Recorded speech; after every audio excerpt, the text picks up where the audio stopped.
crisis. Porque estamos atravesando un momento donde la Argentina enfrenta por lo menos 3 crisis. Una heredada, una crisis social que se mide en términos de pobreza, en términos de exclusión, en términos de pérdida de puestos de trabajo, en caída de salario, con algunos problemas estructurales, es cierto, no hay por qué negarlo, pero que claramente se agravaron en estos últimos 4 años del gobierno de Macri. Y que la pandemia nos genera un nuevo desafío para esta crisis social. Pero también tenemos la crisis de la deuda, que compromete y comprometía nuestro futuro. La vida cotidiana de todos nosotros está comprometida con la deuda que contrajeron quienes nos gobernaron durante 4 años. Y luego la crisis sanitaria, la inesperada, la no prevista, la que no estaba en los libros, para la cual no hay manuales, ni capítulos, ni tomos para resolver, sino que es cuestión de encararla. Y la verdad que debo decir y resaltar que el gobierno de Alberto Fernández ha tomado una enorme decisión política, ¿no? Yo creo que más allá de las medidas sanitarias que ha tomado el gobierno nacional, la decisión política más importante ha sido apostar por la vida y subordinar todo en función de defender la vida y evitar la muerte. Y no es poco. Y lo ha hecho en ese escenario de crisis social y de crisis de la deuda, sin abandonar el tratamiento de esos temas y tratando de sostener, por lo menos, que no se agravaran más aún tanto la crisis social como la crisis de la deuda. No es fácil, no ha sido fácil ni será fácil. No participo de los optimismos infundados.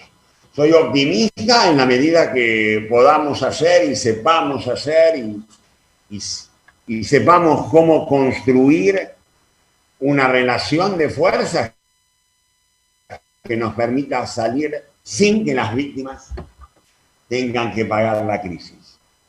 Si no lo hacemos, como siempre, la crisis la van a pagar las víctimas. Y en esto era donde yo me quería parar, ¿no? Todas las mañanas, absolutamente todas las mañanas, ha habido en la Argentina millones de hombres y mujeres que han salido a la calle a trabajar poniendo el cuerpo. Se los ha llegado a llamar trabajadores esenciales, cuando hasta hace poco una idea dominante, una terminología omnipresente, sobre todo en el sector empresario y en la derecha, era hablar de recursos humanos, a quienes son trabajadores esenciales. Yo acá me quiero detener porque cuando se habla de nueva normalidad, la verdad que a mí no me gusta mucho esa terminología, porque si la nueva normalidad es volver a un país donde trabajadores hoy llamados esenciales, como son los trabajadores del cuidado, los trabajadores del transporte, los trabajadores agrarios, los que proveen alimentos, las cajeras de supermercados, los trabajadores de la distribución, si esos trabajadores son hoy considerados esenciales, en realidad en aquella normalidad eran ninguneados, sus trabajos eran desvalorizados y seguramente mal pagos. Así que la verdad que yo a esa normalidad no quiero volver. Si esa es la normalidad que pretenden, una normalidad donde parecía que lo único importante era lo financiero. Había que cuidar las cuestiones financieras porque eran el todo. Si se caía algo de las finanzas, se paraba el mundo. Bueno, me parece que en realidad lo que ya podemos ir sacando de consecuencia con relación a un aprendizaje de esta pandemia es que lo imprescindible es el trabajo. Los imprescindibles han sido los trabajadores. Cuando no hay trabajo, todo se derrumba, no cuando hay problemas financieros. Cuando no hay trabajo, se paraliza todo. No hay más consumo, no hay más vida, no hay nada. ¿Qué hacen los financistas en un mundo donde no hay trabajo? Preguntémonos.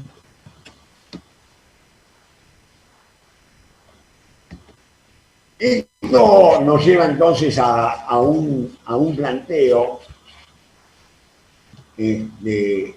muy parecido al que hubo con motivo de las dos guerras mundiales, donde fue tal el aporte de las mujeres durante las dos guerras que a posteriori nadie se animó, ningún país del mundo se animó a negarles el voto.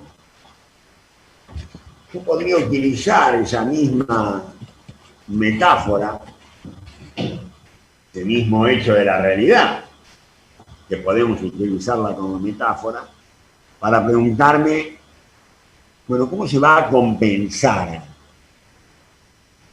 el esfuerzo que han hecho y que vienen haciendo los trabajadores?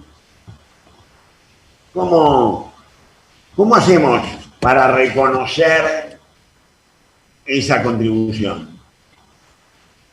Porque yo creo que debemos plantearnos en ese punto.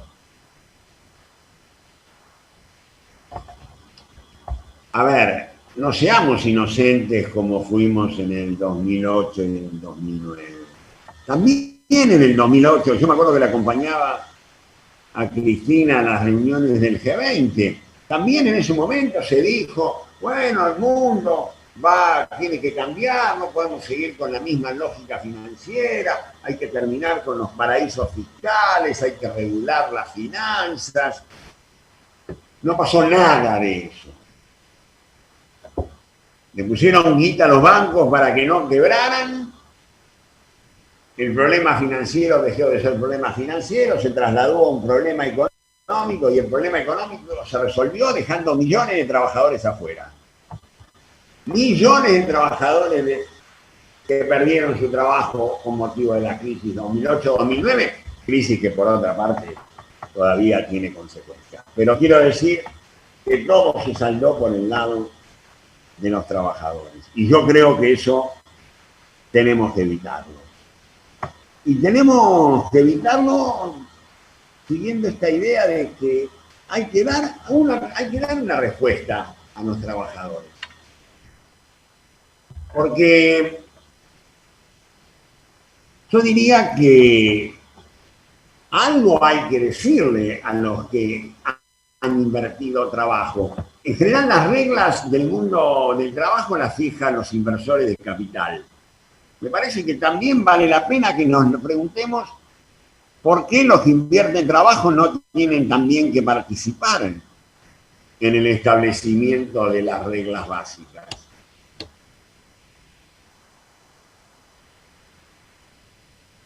Y acá se abre un tema que para mí es un eje de la intervención, que es que yo creo que ha llegado la hora de retomar algunos conceptos que fueron abandonados y dejados de lado con motivo de lo que significó la caída del muro, el pensamiento único, el dominio parecía definitivo y excluyente de los Estados Unidos y del neoliberalismo. Todo esto hoy ha sido puesto en cuestión hace rato y me parece que la idea a retomar tiene que ver con la democracia en la empresa. Allá por los 80 se hablaba sobre la necesidad de entender a la empresa como un ámbito de intereses comunes, donde están los que invierten capital y los que invierten trabajo.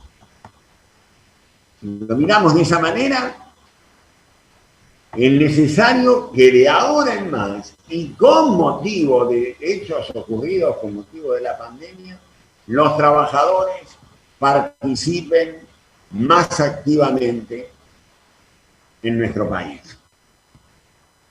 Y remarco en nuestro país, porque nuestro país tiene un sistema sindical y un sistema de relaciones laborales que no se compadece con los bajos niveles de participación.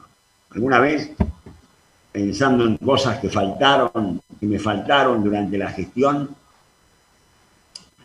pensaba, hemos hecho mucho por el fortalecimiento de los sindicatos, han crecido, han recuperado protagonismo, han mejorado sus números, su afiliación, pero no hemos penetrado lo suficiente con la democracia al interior de las empresas.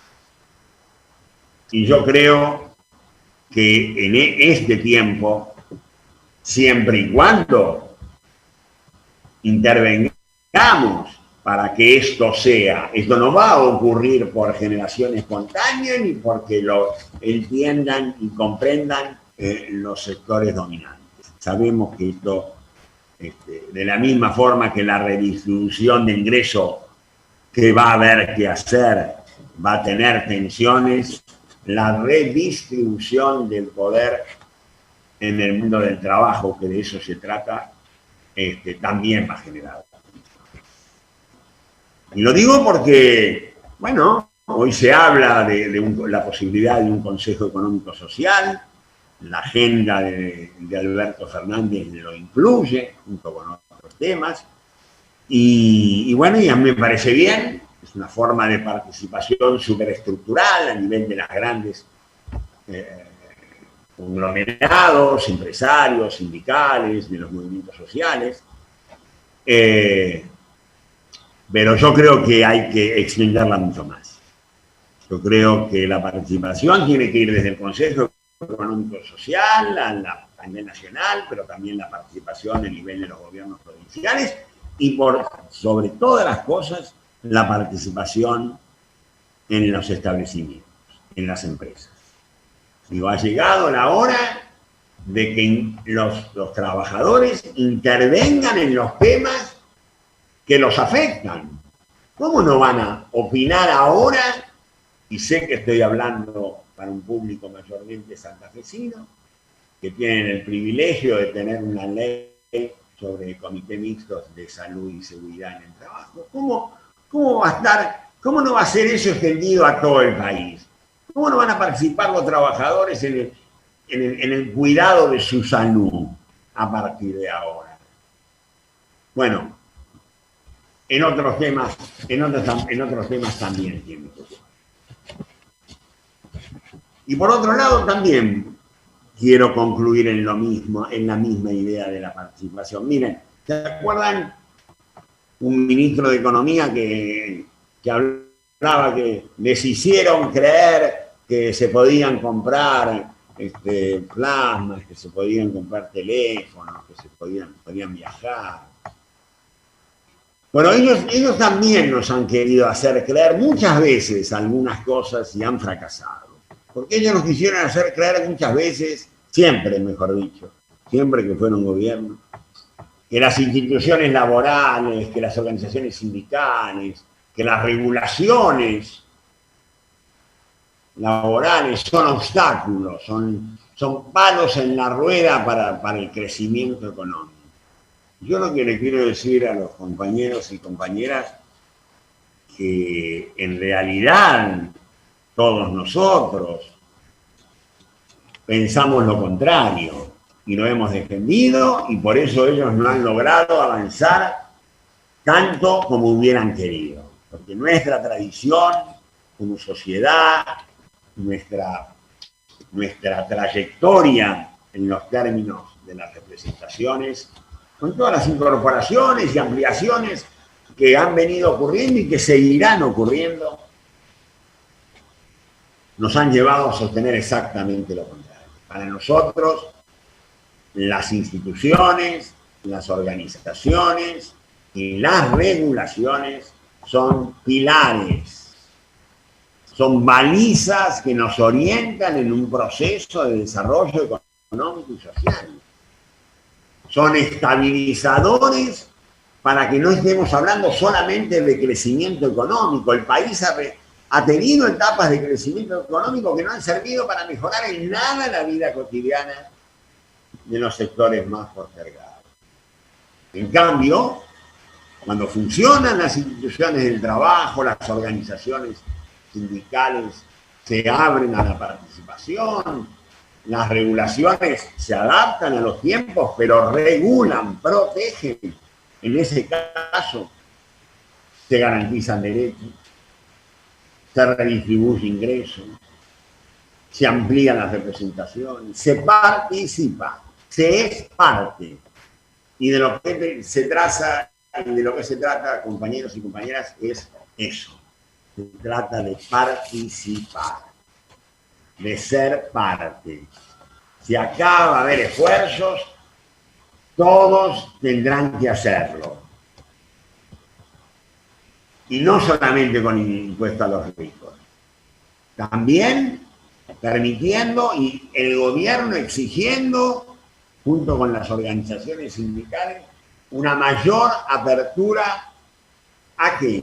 Y yo diría una mayor apertura al debate sobre los temas propios del trabajo. ¿Ustedes saben cuánto hace que no se discute en serio la organización del trabajo? Los convenios del 75 se discutieron bastantes cosas. Después hubo adaptaciones y todos ustedes les ha tocado vivir alguna. Pero acá es absolutamente imprescindible que haya participación de los trabajadores, primero, con motivo de la pandemia, en todo lo que atañe a la salud y la seguridad de los trabajadores. Luego tiene que haber participación de los trabajadores en la organización. A ver, acá van a tener que pasar algunas cosas, acá se va a tener que discutir la reducción de la jornada, acá vamos a tener que discutir los horarios, la diagramación de horarios, acá vamos a tener que discutir cómo se introduce la tecnología. Ya está ocurriendo, pero siempre es discrecionalmente. Y por supuesto que la participación requiere del diálogo, del consenso, de la discusión, de la información. Las empresas tienen que dar información. No puede ser que todavía crean que es de ellos todo y que como ellos ponen el capital, pueden determinar, decidir, modificar unilateralmente. No, porque necesitan de los trabajadores. No es cierto que hay que agradecerle a los empresarios que creen trabajo. Los empresarios crean el trabajo que necesitan cuando hay un mercado que demanda. Ese es el círculo virtuoso de la economía. Entonces, por esta vía también concluyo en esta idea de la participación. Creo que tenemos que saber que hay muchos temas pendientes, que cuando los empresarios hablan de modernización, siempre ellos piensan en quita de derechos, en reducir conquistas. Nosotros tenemos que reclamar participación para poder discutir cada una de estas cosas. ¿Cómo va a ser la formación profesional? Sabemos la importancia que tienen los sindicatos, cada vez le han dado más importancia y tienen que participar y los empresarios tienen que intervenir también y discutir con las organizaciones cómo va a ser la formación e invertir mucho más en formación. Pero también no hay que tener miedo de hablar de la participación en los beneficios o en las ganancias. ¿Y saben por qué? También por el proceso de la pospandemia. Porque acá viene una pérdida de salarios muy grande en la Argentina y la vamos a tener que recuperar. Nosotros en la etapa anterior nos llevó casi 3 años llegar a niveles de salarios aceptables. Bueno, acá se va a ir haciendo, sin lugar a dudas, es un compromiso del gobierno. Pero hay sectores a los que le ha ido muy bien durante la pandemia y ahora también, y otros que se recuperarán rápidamente. Bueno, por un lado estarán las paritarias que irán adaptando los salarios a la inflación, a ir recuperando de a poco lo perdido, pero aquellas empresas que tengan posibilidad de ganancias tienen que distribuir, tienen que dar participación a los trabajadores. Claramente, porque además así ayudan a ampliar la demanda, porque va a haber trabajadores que van a poder ganar más rápido, ¿sí? ¿Se entiende? Entonces, por eso digo que encuentra fundamento también en la pandemia. Como la reducción de la jornada. No podemos seguir con la jornada de 48 horas. Y no solamente por un problema de que eventualmente se pudiera generar más empleo. Lo digo también vinculado con la pandemia. ¿Por qué? Porque va a haber que reajustar los horarios. No se va a poder circular a esas horas rush hour, todo el mundo que va a trabajar, todo el mundo que vuelve a trabajar. Va a haber que acomodar muchas de esas cosas. Ese es el mundo que nos espera en el mundo del trabajo y sobre el que creo que hay que estar preparado para intervenir. Tanto en la participación al máximo nivel del Estado como de la participación a nivel de los establecimientos. Y quisiera terminar con un trabajo, con los comentarios, con una breve enumeración que el Centro de Estudios que dirijo en la Universidad de San Martín hizo a raíz de cuáles son las 5 consecuencias de la pandemia en el mundo del trabajo. Del porvenir, pero de un porvenir que ya es ahora, ¿no? Porque el después es ahora, ya ahora estamos discutiendo y por eso agradezco y celebro poder participar de esta reunión, porque estas reuniones y estas conversaciones son las que van a permitir que estos temas estén circulando y estén arriba de la mesa cuando llegue el momento de tomar decisiones. Y las 5 consecuencias serían, por un lado, en primer término, que ya no se cuestiona el regreso del Estado. El Estado tiene un rol que cumplir en la pospandemia, lo está cumpliendo en la pandemia y lo va a seguir y lo tiene que seguir cumpliendo como dinamizador, como interventor, como fortalecedor, como garantizador de la producción, por un lado, y del trabajo, por otro. En segundo lugar, es inevitable que haya discusión de la distribución de la riqueza. Y el impuesto a los ricos es un ejemplo. La reforma tributaria en general, de cualquier tipo, siempre que sea progresiva, también forma parte de esta necesaria redistribución de la riqueza que nuestro país exige. En tercer lugar, la jerarquización o la regulación de nuevas formas de organizar el trabajo, como el trabajo en plataformas, que hay que regularlo, tiene que haber derechos, tiene que haber garantías, tiene que haber protección social para esos trabajadores. El sistema de cuidado, un país como la Argentina tiene que tener dentro de su sistema de protección social un amplio sistema de cuidado de niños, de cuidado de adultos mayores, con un Estado protagonista, con una prestación mixta público-privada, pero tiene que tener un sistema de cuidado. Y por último, el trabajo a distancia, que ya con ese tema podemos decir que hemos dado un gran paso adelante. Porque el teletrabajo se ha impuesto con motivo de la pandemia. Pero hecho inédito en el mundo es el trabajo en protección de los trabajadores.